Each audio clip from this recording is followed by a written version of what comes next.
Career point Nawada में मैं आप सभी का स्वागत करता हूं। अगर आप हमारे चैनल पर नए हैं तो चैनल को सब्सक्राइब जरूर कर लें और बेल आइकन को प्रेस करके ऑल का बटन दबा दें ताकि हमारे द्वारा दी गई सभी वीडियो की जानकारी आप तक सबसे पहले पहुंचे। आज मैं NCERT मैथमेटिक्स बुक के 14वां चैप्टर जो स्टैटिक्स है उसका दूसरा वीडियो लेकर आया हूं। पहला वीडियो प्लेलिस्ट में है और मैं लिंक भी डिस्क्रिप्शन में दे दूंगा। अगर आपने अभी तक पहला वीडियो नहीं देखे हैं तो देख लें, उसके बाद यह वीडियो देखें ताकि आपके लिए काफ़ी हेल्पफुल होगा। तो जैसा कि हम जान चुके हैं कि केंद्रीय प्रवृत्ति के अंतर्गत 3 माप को ज्ञात किया जाता है, माध्य, माध्यिका और बहुलक। तो सबसे पहले माध्य फाइंड करना जानते हैं, जो माध्य कैसे निकाला जाता है। और यह भी जान चुके हैं कि आंकड़ा या चरमान जो होता है वो 3 टाइप्स में होता है, व्यक्तिगत श्रेणी, खंडित श्रेणी और वर्गीकृत श्रेणी। तो एक एक करके सभी श्रेणी से माध्य निकालना सीखेंगे। तो आइए देखते हैं व्यक्तिगत श्रेणी से माध्य कैसे निकाला जाता है इंडिविजुअल सीरीज से। जैसा कि क्वेश्चन पहला है 5, 3, 10, 8, 12 का माध्य निकालो। तो 5, 3, 10, 8, 12 का माध्य निकालना है हमें। तो व्यक्तिगत श्रेणी से माध्य निकालने का फॉर्मूला क्या होता है? तो माध्य बराबर होता है चरमानों का योग बट्टा चरमानों की संख्या। चरमानों का योग बट्टा चरमानों की संख्या। तो चरमान क्या है? 5, 3, 10, 8, 12। तो क्या करेंगे? सबको जोड़ेंगे। 5 + 3 + 10 + 8 + 12 बाय कितना संख्या? 1, 2, 3, 4, 5 या 1, 2, 3, 4, 5। तो बाय 5। इन सभी चरमानों को प्लस कर लेंगे। तो 12, 8, 20, 10, 30, 3, 33, 5, 38। कुल हो गया 38 बाय 5। अब 38 को 5 से डिवाइड कर देंगे। तो डिवाइड करके जो भागफल आएगा वही हमारा माध्य होगा।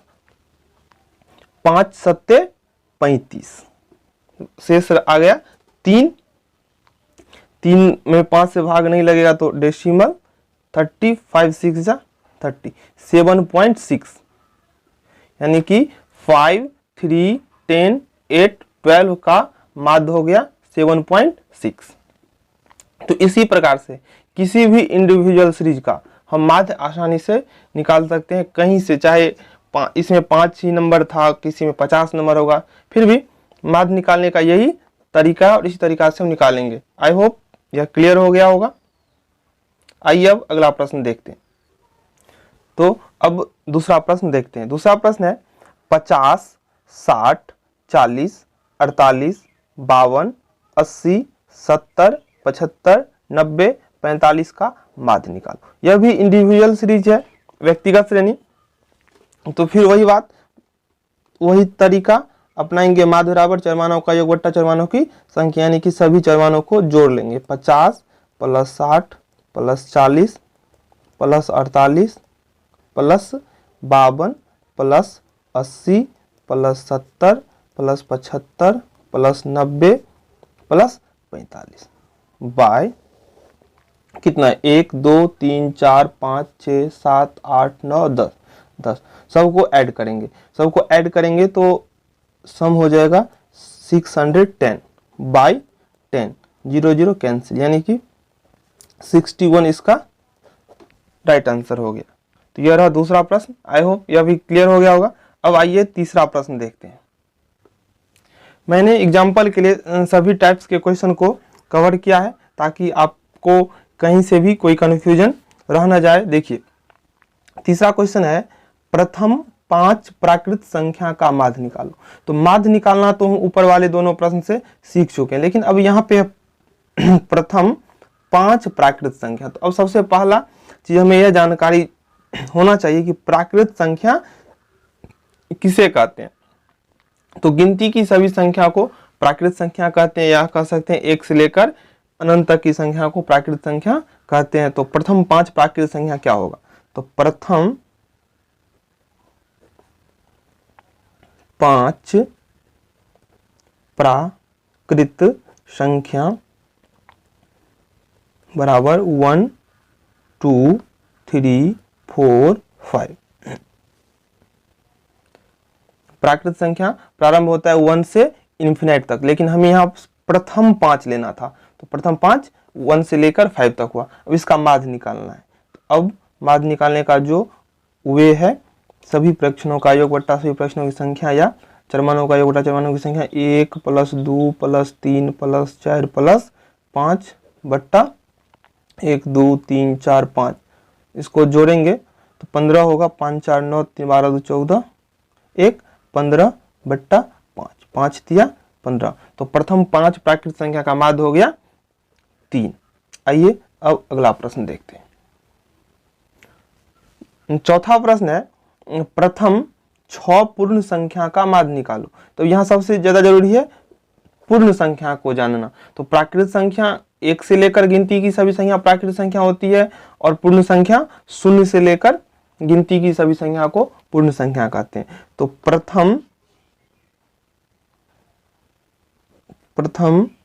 6 पूर्ण संख्या हो गया 0 1 2 3 4 5। प्रथम 6 पूर्ण संख्या लेना था। तो 0 से लेकर 5 तक 6 हो गया, 1 2 3 4 5 6। अब इसका माध्य निकाल देंगे जिस हिसाब से अभी तक निकाले हैं। 0 + 1 + 2 + 3 + 4 + 5 बट्टा 6। अब निकाल लीजिएगा। अब दूसरा टॉपिक खंडित श्रेणी देखते हैं। अब खंडित श्रेणी डिस्क्रीट सीरीज का माध्य कैसे निकालेंगे वो देखते हैं। प्रश्न है पहला, निम्नलिखित सारणी से समांतर माध्य या माध्य निकालो। ये सारणी दिया हुआ है, खंडित सीरीज है क्योंकि चरमान और बारंबारता दोनों दिया हुआ है, इसलिए खंडित श्रेणी हो गया। अब माध्य निकालेंगे कैसे? देखिए, माध्य ज्ञात करने की रीतियां, माध्य ज्ञात करने की 3 रीतियां हैं। प्रत्यक्ष रीति, लघु रीति और पद विचलन, यानी कि direct method, shortcut method, step deviation method. माध्य ज्ञात करने के हमारे पास 3 तरीके हैं। 3 तरीका से हम 3 मेथड से माध्य ज्ञात कर सकते हैं, डायरेक्ट मेथड, शॉर्टकट मेथड और स्टेप डिविएशन मेथड। अगर आंकड़ा छोटा हो तो डायरेक्ट मेथड से निकालना आसान हो जाता है, और अगर आंकड़ा बड़ा हो, गुणा भाग से बचना हो, तो इन दोनों मेथड का प्रयोग किया जाता है। तो हम अभी डायरेक्ट मेथड से ही इस क्वेश्चन को सॉल्व करते हैं। तो यह रहा सवाल। तो फॉर्मेट एक और कॉलम बना लेंगे f गुने x का। चरमान को क्या करना है? तो बारंबारता से गुना करना है। तो 10 चौका 40, 15 छक्के 90, 20 पंचे 100, 25 अट्ठे 200, 30 सत्ते 210। अब क्या करना है? तो ये जो चरमान को बारंबारता से गुना करेंगे किए हैं उसको जोड़ लेंगे, सिग्मा fx। 0 4 9 13 13 1 14 का 4 हासिल 1 1 2 2 4 2 6, टोटल कितना हो गया? 640। अब बारंबारता को भी जोड़ना है। तो 6 4 10 5 15 15 8 23 और 7 कितना हो गया? 30। तो माध्य बराबर होता है सिग्मा fx बट्टा सिग्मा f, यानी कि 640 बट्टा 30। माध्य बराबर होता है सिग्मा fx बट्टा सिग्मा f, यानी कि सिग्मा fx कितना हुआ है? 640 और सिग्मा f कितना हुआ है? 30 यानी कि बारंबारताओं का योग हो गया 30 और चरमान गुने बारंबारता का योग हो गया 640। 640 में 30 से भाग देकर जो भागफल आएगा वही हमारा माध्य होगा। 0 0 कैंसिल। अब 64 को 3 से डिवाइड करना है तो हो जाएगा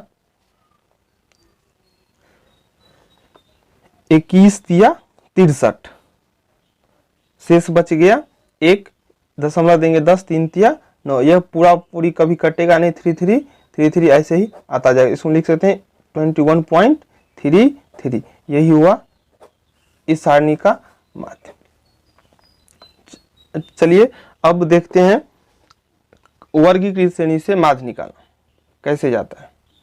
यह प्रश्न एनसीईआरटी और बीटीसी के बुक से एक्सरसाइज 14.1 से लिए हैं। पहला प्रश्न है, आप बुक से देख सकते हैं, निम्न आंकड़ों से माध्य निकालने। वर्ग अंतराल दिया हुआ है 0 से 2, 2 से 4, 4 से 6, 6 से 8, 8 से 10, 10 से 12, 12 से 14। इस आंकड़ों से हमें माध्य निकालना है। बारंबारता दिया हुआ है 0 से 2 का 1, 2 से 4 का 2, 4 से 6 का 1, 6 से 8 का 5, 8 से 10 का 6, 10 से 12 का 2, 12 से 14 का 3। तो वर्गीकृत आंकड़ों से माध्य निकालने के लिए प्रत्यक्ष विधि में, किस विधि से? प्रत्यक्ष विधि से हमको 4 कॉलम की आवश्यकता होती है। वर्ग अंतराल, बारंबारता, वर्ग चिन्ह और बारंबारता गुने वर्ग चिन्ह, 4 कॉलम की आवश्यकता। अब वर्ग चिन्ह निकालना पिछले वीडियो में बता चुके हैं। देखिए वर्ग चिन्ह कैसे निकालना है।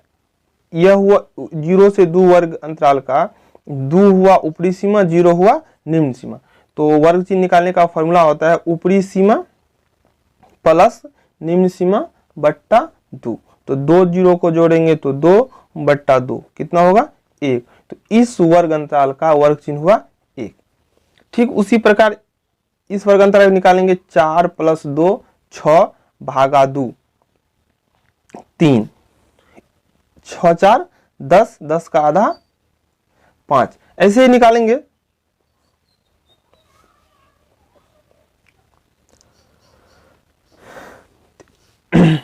इसी प्रकार निकालेंगे तो 0 से 2 का हो जाएगा 1, 2 से 4 का हो जाएगा 3, 4 से 6 का हो जाएगा 5। इसी प्रकार 12 14 का, 12 14 को जोड़ेंगे तो 12 और 14 बट्टा 2 यानी कि 26 बट्टा 2 यानी कि 13 वर्ग। एक और हम ट्रिक बताते हैं, उस ट्रिक के माध्यम से आप अगर वर्ग अंतराल की माप अंतर समान हो, जैसे 0 से 2 अंतर 2 है, यहाँ भी अंतर 2 है, 4 2 6, 6 2 8 अंतर 2 है, तो 1 फाइंड कर लेंगे और जो अंतर रहेगा वही जोड़ते नीचे आ जाएंगे तो सारा वर्ग चिन्ह निकल जाए। जैसे 1 2 3, 3 2 5, 5 2 7, 7 2 9, 9 2 11, 11 2 13, 2 का अंतर था वर्ग में, तो 2 2 करके जोड़ते आए गए तो वर्ग चिन्ह हमें मिल गया। अब क्या करना है, तो बारंबारता को वर्ग चिन्ह से गुना करना है। 1 गुने 1, 1 2 तिया 6, 1 पंचे 5, 5 सत्ते 35, 6 नम्मे 54, 11 दूनी 22, 13 तिया 39। अब वही प्रोसेस अपनाना है, fx को जोड़ना है। सिग्मा fx हो जाएगा, इसको अगर पूरा ऐड करेंगे तो हो जाएगा 162 और इसको जोड़ लेंगे तो हो जाएगा 20। 1 2 3, 1 4 5 9 6 15 2 17 3 20, 20 हो गया। माध्य का फॉर्मूला पुट करते हैं, माध्य इक्वल टू सिग्मा fx बट्टा सिग्मा f, यानी कि 162 बट्टा 20, 20 अट्ठे 160 बच गया 2 डेसिमल 8.1। ये हो गया इसका आंसर। किस विधि से बनाए हैं, तो डायरेक्ट मेथड्स।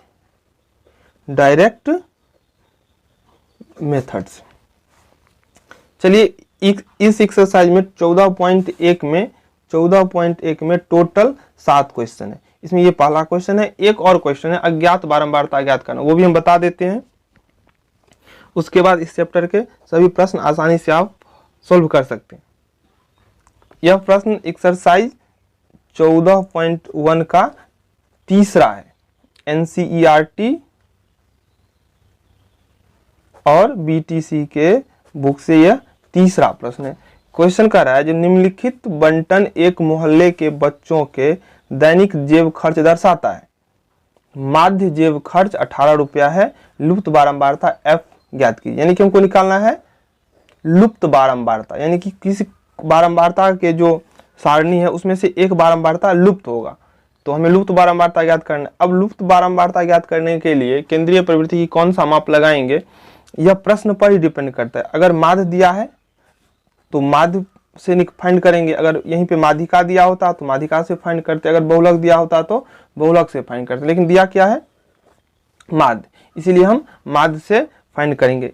तो आइए इस क्वेश्चन को सोल्व करते हैं। क्वेश्चन दिया हुआ है वर्ग अंतराल 11 से 13, 13 से 15, 15 से 17, 17 से 19, 19 से 21, 21 से 23, 23 से 25, सब बारंबारता है 7, 6, 9, 13, F 5 और 4।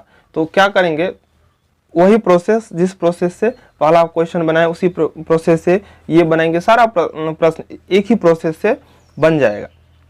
सबसे पहले हमको वर्ग चिन्ह निकालना होगा और फिर बारंबारता को वर्ग चिन्ह से गुना करना। सबसे पहले वर्ग चिन्ह निकाल लेते हैं। तो वर्ग चिन्ह कैसे निकालेंगे, तो ऊपरी सीमा प्लस निम्न सीमा बट्टा 2, 13 11 को जोड़ेंगे तो हो जाएगा 24 का आधा कितना 12, 15 13 28, 28 का आधा 14, और अगर 11 2 13 2 का अंतर है तो 2 अगर जोड़ते जाएंगे तो हमको वर्ग चिन्ह मिलता जाएगा। 12 2 14, 2 16, 2 18, 2 20, 2 22, 22 और 2 24। अब गुना करते हैं, 12 सत्ते 84, 14 छक्के 84, 16 नमे 144, 13 18 को गुना करेंगे तो हो जाएगा 234, 20 और f को गुना करेंगे तो होगा 20f, 22 को 5 से गुना करेंगे तो हो जाएगा 110, 24 को 4 से गुना करेंगे तो हो जाएगा 96। अब जैसे बना चुके हैं ठीक उसी ढंग से सिग्मा एफ एक्स निकालना, इसको जोड़ना, जोड़ेंगे तो 752 होगा। इसको 20f को अलग कर लेंगे क्योंकि चर और अचर का सम नहीं होता है, जोड़ नहीं होता है, इसलिए इसको अलग करेंगे। 84 84, 144, 234, 110 और 96 को अगर ऐड करेंगे तो टोटल हो जाएगा 752 प्लस ये जो नहीं जोड़े थे, अब इसमें यहाँ पे लिख देना 20f। इसका टोटल जोड़ हो गया 752 प्लस 20f। अब बारंबारता को जोड़ते हैं, बारंबारता को जोड़ेंगे तो हो जाएगा 44 प्लस f। माध्य का फॉर्मूला पुट करते हैं, माध्य बराबर होता है सिग्मा एफ एक्स बट्टा सिग्मा f। तो माध्य कितना दिया हुआ है, माध्य का जो वैल्यू दिया हुआ है क्वेश्चन में, माध्य जेब खर्च 18 रुपया है, वो पुट करते हैं। तो माध्य दिया हुआ है 18 752 प्लस 20f बट्टा 44 प्लस f।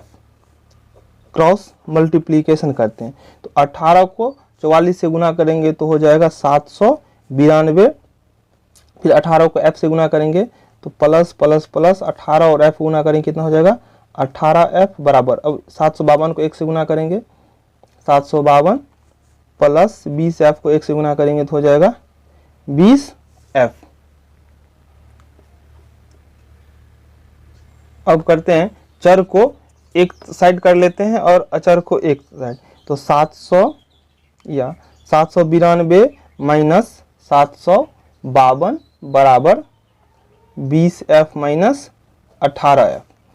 792 में से 752 घटाएंगे कितना हो जाएगा 40 बराबर 2f, इसीलिए f बराबर 40 बट्टा 2, 20 दूनी 40। अज्ञात बारंबारता जो f है उसका वैल्यू होगा 20। यह एक्सरसाइज 14.1 का तीसरा प्रश्न था। मैंने पहला और तीसरा प्रश्न बना दिए हैं और आपको बनाना है दूसरा, चौथा, पांचवा, छठा और सातवां। टोटल 7 ही क्वेश्चन है ही। अगर आप समझ गए होंगे, एक दो बार देख लेंगे तो पूरा कंसेप्ट क्लियर हो जाएगा। अगर कोई भी प्रश्न में किसी प्रकार का कोई डाउट होता है तो कमेंट बॉक्स में जाके कमेंट कर सकते हैं, मैं वहाँ सोल्यूशन देने का कोशिश करूँगा। अगर आपको यह वीडियो अच्छा लगे तो लाइक ज़रूर करें और किसी भी बात की कोई भी आपत्ति हो तो एक बार ज़रूर कमेंट बॉक्स में जाके कमेंट करें, देखूंगा क्या दिक्कत है, उसको अगले वीडियो में मैं सॉल्यूशन करने की कोशिश करूंगा। और अगर आपने हमारा पार्ट 1 नहीं देखा है स्टैटिक्स का तो देख लें, लिंक डिस्क्रिप्शन में मिल जाएगा। धन्यवाद।